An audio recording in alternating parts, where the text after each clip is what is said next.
Thiruvananthapuram Neyyattinkara forest റേഞ്ചിൽ വീണ്ടും കാട്ടാന ആക്രമണം ഉണ്ടായിട്ടുണ്ട്. വനം വകുപ്പ് താൽക്കാലിക ജീവനക്കാരന് പരിക്കേറ്റു.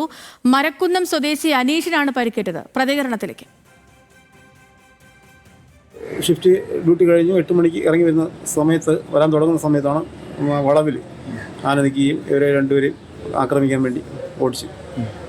അങ്ങനെ ഒരാൾ ഉദയൻ തലനാരിലേക്ക് രക്ഷപ്പെട്ടു.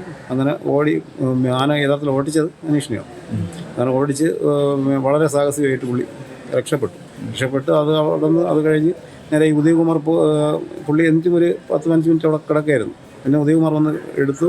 ഏകദേശം എൻ്റെ ഉദയകുമാർ പറഞ്ഞ 1.5 കിലോമീറ്റർ ദൂരത്തിൽ ഇദ്ദേഹം ഒറ്റയ്ക്ക് ചുമന്ന് നേരെ ഫോറസ്റ്റ് ഓഫീസറെ അറിയിച്ച് ഫോറസ്റ്റ് വണ്ടിയിലാണ് ഇവിടെ കൊണ്ട്. അഞ്ജു ജയപ്രകാശ് വിവരങ്ങൾ ചേരുന്നു. അഞ്ജു, പരിക്ക് ഗുരുതരമാണോ? എന്താണ് സംഭവിച്ചത്? ഇപ്പോൾ സ്ഥിരമായിട്ട് ആന ഇറങ്ങുന്ന ഒരു സ്ഥലമാണോ? എങ്ങനെയാണ് വിവരങ്ങൾ?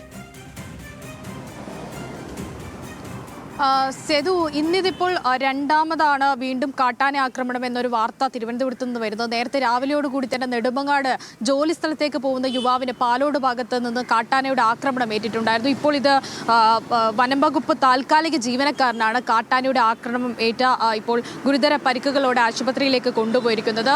ഈ നെയ്യാർ ഡാം ഭാഗത്താണ്. അവിടെ ഇന്ന് രാവിലെ തന്നെയാണ് ഈ ആക്രമണം നടക്കുകയും ചെയ്യുന്നത്. നൈറ്റ് ഡ്യൂട്ടി കഴിഞ്ഞ് തിരികെ വീട്ടിലേക്ക് പോകുകയായിരുന്നു ഈ അനീഷും ഉദയകുമാരും. രണ്ടുപേരും താൽക്കാലിക ജീവനക്കാരാണ്. ഇവർ ആനയെ പോകുന്ന വഴിയിൽ കണ്ട് പെട്ടെന്ന് നിർത്തുകയായിരുന്നു. പക്ഷേ ഇവരെ കണ്ട് കാട്ടാന ഓടി വരികയാണ്. അവിടെ നിന്ന് ഇവർ രണ്ടുപേരും 2 വഴികളിലേക്ക് ഓടിപ്പോകുകയായിരുന്നു.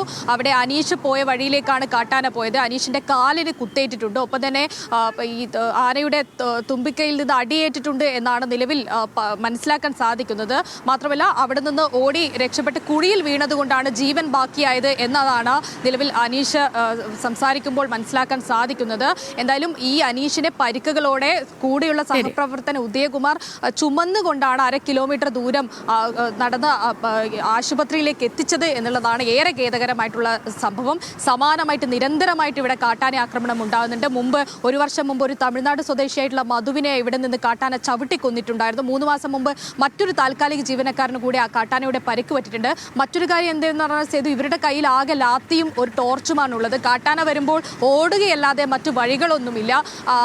അത്തരത്തിലാണ് അവിടെ നടക്കുന്ന സംഭവങ്ങൾ. നിരന്തരം ഉണ്ടാകുന്ന കാട്ടാന ആക്രമണത്തിൽ നമ്മൾ ഈ കാട്ടാന ആക്രമണമൊക്കെ ഉണ്ടാകുമ്പോൾ നമ്മൾ പലപ്പോഴും ചോദിക്കുന്ന ഒരു കാരണം സ്ഥിരമായിട്ട് വരുന്ന ഒരു വാർത്തയാവുന്നത് കൊണ്ട് തന്നെ പലപ്പോഴും ചോദിച്ചു പോകുന്ന ഒന്നാണ്, ഈ വനം വകുപ്പ് ജീവനക്കാർ എന്തൊന്നും കാണുന്നില്ലേ, എന്തുകൊണ്ടാണ് ഇങ്ങനത്തെ സംഭവമൊക്കെ ഉണ്ടായത്? പക്ഷേ വനം വകുപ്പ് ജീവനക്കാർക്ക് പോലും രക്ഷയില്ലാത്തൊരു അവസരം. അവരുടെ കയ്യിൽ ഈ ഒരു കാട്ടാനയൊക്കെ ആക്രമിക്കാൻ വന്നാൽ ഒരു വടി കൊണ്ട് എന്ത് ചെയ്യാനാണ്? ഒരു ആനയുടെ മുമ്പിൽ ഓടാല്ലാതെ ഒരു രക്ഷയില്ല.